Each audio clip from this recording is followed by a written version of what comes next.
Kak Rudi, hari ini kita akan ngobrol santai lagi, tapi hari ini obrolannya secara santai tapi agak berat sedikit, Pak. Santai tapi berat ya. Santai tapi berat. Kita akan bahas mengenai IKN. IKN. Ibu Kota Nusantara.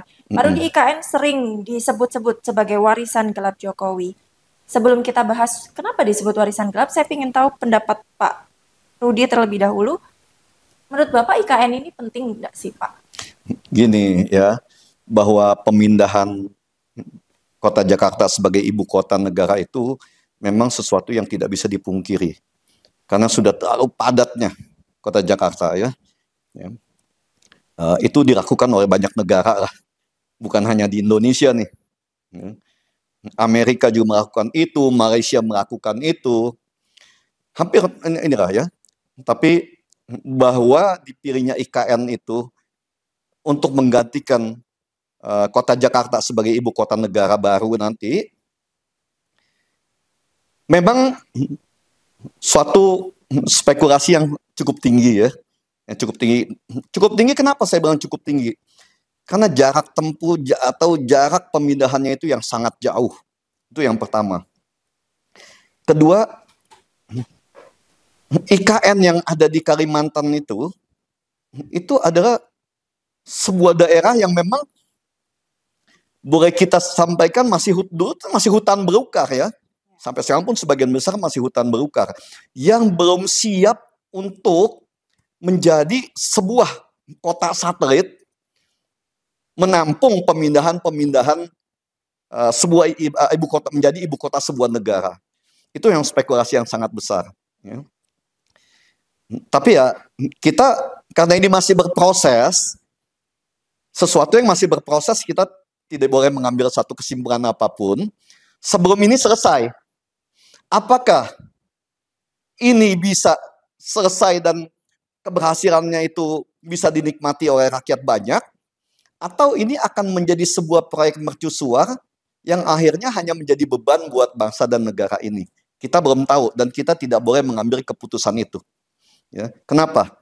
Karena terpilihnya Pak Prabowo dengan Mas Gibran, ini saya yakin salah satunya kesimpulan atau keputusan yang akan diambil adalah bagaimana melanjutkan kesinambungan pembangunan IKN.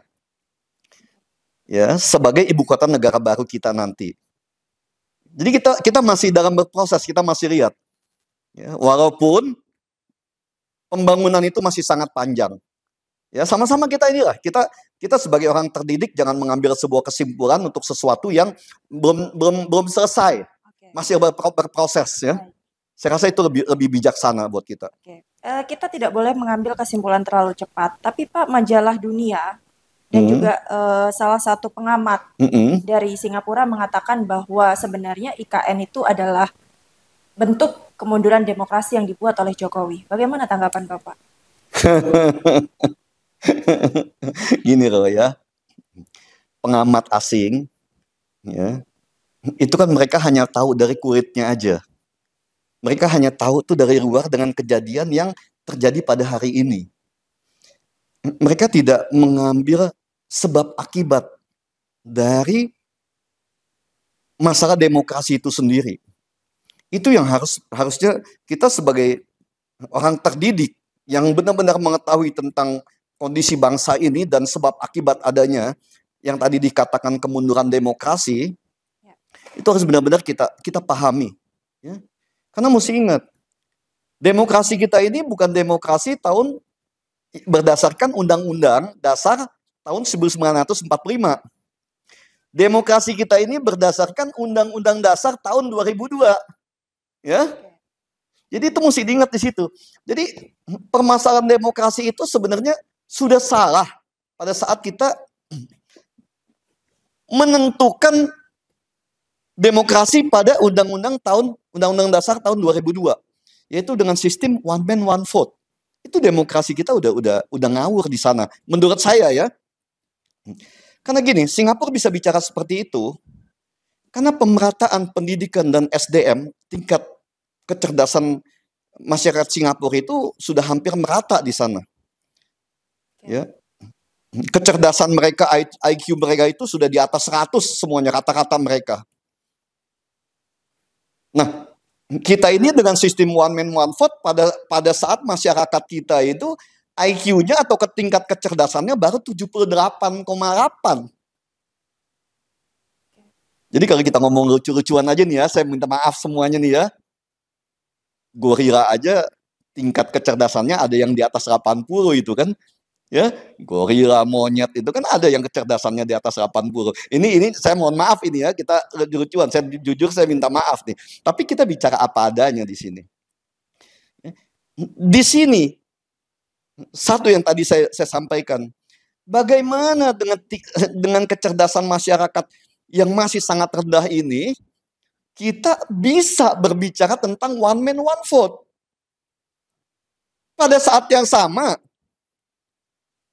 kekuasaan orang-orang terdidik hanya dikuasai oleh sebagian kecil orang-orang di pusat. Bagaimana dengan orang-orang yang mempunyai kecerdasan? Kalau rata-rata 78,8 itu, ya berarti ada yang 100 lebih, ada yang cuma mungkin 50 IQ-nya kan, tingkat kecerdasannya. Pasti ada ke sana kan, untuk keseimbangan sampai mendapatkan rata-rata di 78,8.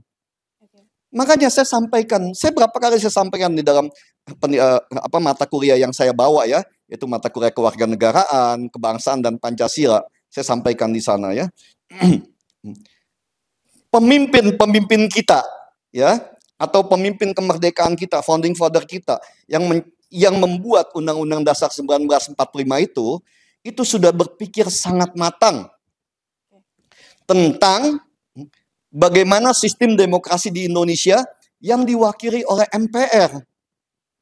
Ya, diwakili oleh MPR pada saat itu. Untuk memilih seorang presiden. Bukan sistem one man one vote. Kenapa? Supaya tingkat kecerdasan pada pemilihan itu memang sudah terwakili oleh anggota-anggota DPR dan MPR untuk memilih wakil rakyatnya yang ada di MPR ini. Makanya di dalam Pancasila kita itu disebutkan adanya pemufakatan dan permusyawaratan. Bagaimana kita bermusyawarah untuk bermufakat, mencari pemimpin-pemimpin yang dapat menjadi pemimpin bangsa ini, mengayomi bangsa ini, memberikan keadilan dan kepentingan untuk mensejahterakan bangsa ini. Kalau sistem one man one vote yang di dalam Undang-Undang Dasar 2002 ini, orang berduit, orang hebat, orang kaya, orang cerdas, orang pintar, mereka dengan kekayaan dan kekuasaannya itu bisa memberi dan merampok orang-orang bodoh di pedesaan yang sebagian besar ini SDM-nya masih sangat rendah. Bagaimana kita bisa berharap demokrasi yang seperti itu? Ya. Jadi ini yang saya sampaikan, bahwa pengamat luar ini mereka hanya tahu luarnya. Mereka tidak tahu ke dalam-dalamnya tentang bagaimana demokrasi Indonesia bisa seperti sekarang ini. Jadi jangan salahin Jokowi. Ya, Pak Rudi, maaf. Artinya Pak Jokowi ini kan pernah menunjuk, bukan pernah ya, memang menunjuk satu orang kepala IKN secara ya ditunjuk langsung oleh Pak Jokowi. Berarti tidak masalah. Enggak masalah. Karena Pak Jokowi harus meyakini target proyek dia itu berjalan sesuai dengan mimpi dia sebagai seorang pemimpin. Yang bertanggung jawab untuk bangsa ini presiden kan? Berarti Pak Jokowi yang bertanggung jawab. Tapi ini bukan kepentingan Pak Jokowi kan Pak? Gini loh, kepentingan Pak Jokowi kalau dalam penunjukan kepala IKN itu adalah kepentingan untuk bangsa dan negara ini. Memastikan proyek IKN itu berjalan dengan baik. Tanpa korupsi, kalau bisa. Ya, tapi kan kita nggak tahu. Disitulah pentingnya sistem hukum yang baik. Ya, pentingnya moral-moral dan mental dari penegak hukum. Disitulah sebenarnya pentingnya KPK itu. Ya, itu untuk menjaga semuanya. Jadi nggak salah Pak Jokowi menunjuk seseorang untuk sebagai kepala proyek atau kepala pimpinan dari IKN. Sama seperti seorang Jokowi memilih menteri-menterinya atau seorang menteri memilih pemimpin-pemimpin BUMN-nya. Kan itu kan? Ya, jadi jangan salahin Pak Jokowi untuk itu. Pak Rudi tadi mengatakan bahwa orang luar tidak mengerti seluk-beluk dari negara kita. Ada satu lagi pengamat dari Australia mengatakan bahwa IKN sebagai simbol larinya Jokowi dari ketidakberhasilannya menangani masalah-masalah yang ada di ibu kota yang sekarang. Apakah sama juga Pak karena beliau tidak mengetahui seluk-beluk dari negara kita sebenarnya? Ngapain Pak Jokowi lari? Ya, kalau dibilang Pak Jokowi lari dari apa masalah yang ada di Jakarta, 9 tahun Pak Jokowi itu cuma petugas partai. Pak Jokowi bukan independen seorang presiden selama 9 tahun. 1 tahun ini beliau menunjukkan eksistensinya sebagai seorang presiden. Itu yang kita dari dunia pendidikan ini berharap Pak Jokowi itu bisa benar-benar menunjukkan eksistensinya sebagai seorang presiden, memimpin reformasi yang kacau balau selama ini. Ya, perbaiki sistem hukum dari kekecewaan masyarakat hingga timbulnya reformasi pada Orde Baru itu. Ya. Jadi saya rasa kalau dibilang Pak Jokowi lari dari kegagalan atau kesalahannya tentang kacau balaunya DKI Jakarta ini, ya menurut saya ya nggak tepat juga ya. Jadi Jakarta kacau balau udah sejak zaman dulu. Orde Baru pun sudah direncanakan tentang pemindahan ibu kota ini kan. Kan zaman Pak Harto pun Jakarta ini mau dipindahkan waktu itu ke daerah Tangerang sana kan. Tapi karena sekarang ini daerah Tangerang juga sudah sangat padat, bagaimana kita pindah dari yang padat ke tempat yang padat lagi? Kan satu yang nggak mungkin. Ya, pemilihan IKN, saya rasa sebuah pemilihan yang sudah dipikirkan secara matang di sana. Baik dari sisi geografi maupun sisi ya keamanan untuk semuanya lah ya, kenyamanan untuk semuanya. Baik. Berarti menurut Pak Rudi IKN bukan sesuatu yang dipaksakan, tapi memang dibutuhkan oleh negara kita. Pemindahan itu satu yang dibutuhkan. Ya, tapi kalau disebut IKN sesuatu yang dipaksakan, itu elit politik yang berbicara lah. Ya, karena kita sebagai pengamat kan kita tidak mungkin bisa tahu semua dalam-dalamnya apa sih yang ada di otak Pak Jokowi dan mereka-mereka ini yang menentukan tentang IKN itu sendiri. Saya yakin IKN itu bukan pikiran Pak Jokowi sendiri. Pasti pemikiran tim. Ya nggak mungkin Pak Jokowi itu sendiri bisa menunjuk itu IKN itu kan. Nah, ada apa yang ada dalam pikiran mereka itu ya mereka-mereka yang tahu. Tapi masalah pemindahan ibu kota ke daerah yang lebih efektif, efisien dan memang untuk dapat menampung berjalannya sistem ketatanegaraan dengan lebih baik. Tidak seperti sekarang ini, ya sistem tata negara kita kan crowded banget nih. Kalau kita nggak mau sebut hancur kan, ya. Saya rasa itu pendapat saya. Oh ya Pak, IKN menurut Bapak akan berdampak positif atau negatif? Kalau positif apa? Kemudian tidak mungkin tidak ada negatifnya. Kalau negatif apa menurut Bapak? Kalau positifnya, kalau ini bisa terjadi ke sana, ya positifnya kita akan mempunyai sebuah ibu kota negara dengan sistem yang sangat teratur. Ya, itu yang satu. Yang kedua, Jakarta akan lebih kondusif, terutama di sistem yang pasti crowdednya ini kan, macet apa semua segala macam, ibu kota negara dapat berjalan lebih baik ya.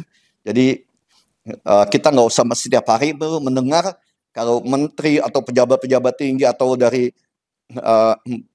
para pejabat itu lewat jalanan, wing terus kan, ya, katanya pelayan, tapi kita pemilik negara ini begitu mereka melewat kita disuruh minggir kan, ini pelayan istimewa memang, ya.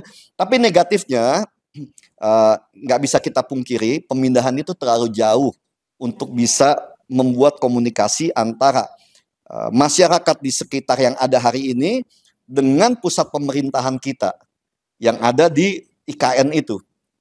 Kita mesti melihat nanti bagaimana persiapan sistem ya interkoneksi hubungan antara pusat pemerintahan di IKN dengan kota-kota besar lainnya yang ada di baik di Pulau Jawa maupun di pulau-pulau lainnya ya.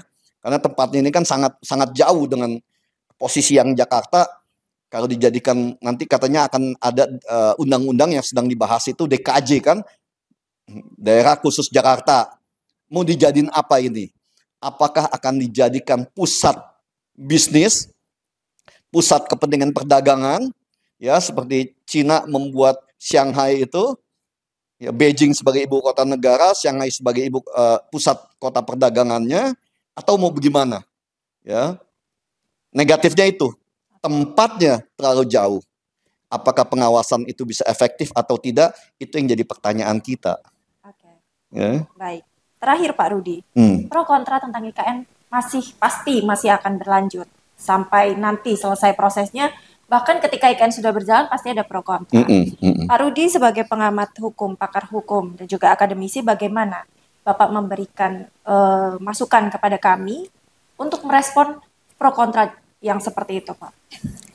Saya sampaikan tadi ya, ini negara ini kalau kita bikin kecil aja lah. Tadi saya sampaikan kalau negara ini seperti kita dalam satu rumah tangga nih. Ya, apabila di dalam satu rumah tangga tidak ada lagi orang yang dihormati, ya orang tua yang di situ, nggak ada lagi yang dihargain, jangan lagi berharap tentang kedamaian dan ketenangan di sana. Ya. Kalau itu dari keluarga kaya, ujung-ujungnya pasti perang saudara, perebutan harta di situ. Sama seperti negara kita ini. Negara kita ini saat ini tidak ada lagi figur-figur yang dihargai, dipercaya bisa membawa kemaslahatan, keadilan, dan persatuan untuk bangsa ini. Apalagi kesejahteraan. Ya, jadi kalau ngomong kemarin tentang kesenjangan sosial, bagaimana mantan pejabat bicara tentang kesenjangan sosial? Pada saat dia menjabat aja nggak ngapa-ngapain kok. Hanya berpikir tentang kepentingan pribadi dan diri sendirinya itu kan kelompok-kelompoknya. Ya. Jadi kalau kita bicara tentang pro dan kontra, apalagi di negara yang boleh dibilang kita ini baik mau katanya pemimpin, penguasa, tidak ada lagi yang kita hormati, kita hargai. Yang sekarang dijalankan ini kan hanya dengan menakut-nakuti, menggunakan hukum sebagai alat kekuasaan. Ini terjadi sekarang lebih jahat dari Orde Baru. Saya sampaikan apa adanya di situ ya. Yang tadi kamu tanyakan kan, karena kerasnya saya berbicara tentang masalah hukum, maka banyak sekali penegak hukum dan oknum-oknum penjahat di pemerintahan ini yang sangat membenci mungkin ya, bagaimana menghancurkan seorang Rudiono ini kan. Tapi nggak apa-apa yang saya sampaikan ya, karena saya lebih cinta bangsa ini, karena saya cinta bangsa saya, karena saya cinta Indonesia. Saya ingin para penguasa ini jangan jadi penjahat, jadilah pemerintah dan pemimpin yang baik. Bagaimana membuat figur-figur yang dapat menjamin kesejahteraan, persatuan, dan keadilan untuk rakyat Indonesia. Itu yang paling penting. Selama itu tidak bisa terjadi, jangankan pro dan kontra. Kalian lihat sekarang ini semua kan, yang ada ribut dan caci maki. Kalau terus kita begini, saya sangat yakin ujungnya adalah hanya masalah perpecahan pada bangsa ini aja. Yang tadi saya sampaikan pada saat Pak Prabowo berbicara, apakah 2030 nanti NKRI ini masih ada? Ya, karena kekhawatiran itu ada di kita semua, orang-orang terdidik, ya, orang-orang yang mengerti tentang situasi politik dan permasalahan-permasalahan hukum di negara ini. Itu yang dari saya. Baik, terima kasih Pak Rudi. Cukup. Oke, makasih ya. Oke.